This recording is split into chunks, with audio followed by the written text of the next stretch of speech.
Big boss വീട്ടിൽ പൊതുവെ exercise ചെയ്യിക്കുന്ന കൂട്ടത്തിലും അതുപോലെ തന്നെ മറ്റേ മസാജ് ചെയ്ത് കൊടുക്കുന്ന കൂട്ടത്തിലും ഒക്കെയാണ് ജിൻഡോനെ കൊണ്ട് അങ്ങനെ ചെയ്യിപ്പിക്കുന്നവരുണ്ട് അവിടെ. എക്സസൈസ് പറഞ്ഞു കൊടുക്കുന്നവരും പറഞ്ഞ് അത് ചെയ്ത് പഠിക്കുന്നവരും അതുപോലെ തന്നെ എക്സസൈസ് എങ്ങനെയാണ് ചെയ്യേണ്ടതെന്ന് മനസ്സിലാക്കി കൊടുക്കാൻ വേണ്ടി ഓരോരുത്തരും ജിൻഡോയുടെ അടുത്ത് വരുന്നുണ്ട്. ജിൻഡോ അത് പറഞ്ഞു കൊടുക്കുന്നുമുണ്ട്.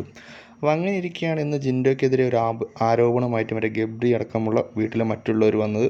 ജിൻഡോയുടെ ടച്ച് ശരിയല്ല, അത് ബാഡ് ടച്ചാണ് എന്നൊക്കെ പറഞ്ഞ് ജിൻഡോയെ പുറത്താക്കാനുള്ള ഒരു കളിയായിട്ട് ഒരു ഗെയിം പ്ലാനുമായിട്ട് വന്നത്. ഇത് മനസ്സിലാക്കിയ ജിൻഡോ എന്ത് ചെയ്തു, ഇന്ന് അർജുനെ വിളിച്ചിട്ട് പറഞ്ഞു എനിക്ക് കാലിന് വയ്യ, എൻ്റെ കാലൊന്ന് മസാജ് ചെയ്ത് തരണം എന്ന് പറഞ്ഞു. അർജുൻ അത് ചെയ്തു കൊടുക്കുകയും ചെയ്തു. ഇത് ജിൻഡോ ഇന്ന് ചെയ്യിപ്പിക്കാൻ കാരണം എന്താ വെച്ചാൽ, തനിക്കെതിരെ ഒരു ഇല്ലാത്ത ആരോപണമായിട്ട് വീട്ടിലുള്ള ബാക്കിയുള്ളവർ വന്നാൽ അവർക്കെതിരെ കൗണ്ടർ ചെയ്യാൻ മറ്റേ ജിൻഡോയ്ക്ക് ഇത് യൂസ് ചെയ്യാം. അതിനാണ് ജിൻഡോ ഇന്ന് അങ്ങനെ അവരെ കൊണ്ട് ചെയ്യിപ്പിച്ചത്. അസാധ്യ ഗെയിമറാണ്. എങ്ങനെ തനിക്കെതിരെ വരുന്ന ആരോപണങ്ങളെ കൗണ്ടർ ചെയ്ത് നിൽക്കാൻ കഴിയുമെന്ന് കഴിവുള്ള ഒരു മത്സരാർത്ഥി തന്നെയാണ് ജിൻഡോ. ജിൻഡോയുടെ ഓർമ്മ അല്ലെങ്കിൽ ചിന്ത പോകുന്നത് വളരെ നല്ലൊരു ഷാർപ്പായ രീതിയിലാണ്. ചിന്തിച്ച് കളിക്കാൻ കഴിയുന്ന ഒരു മത്സരാർത്ഥി തന്നെയാണ് നിലവിൽ ജിൻഡോ.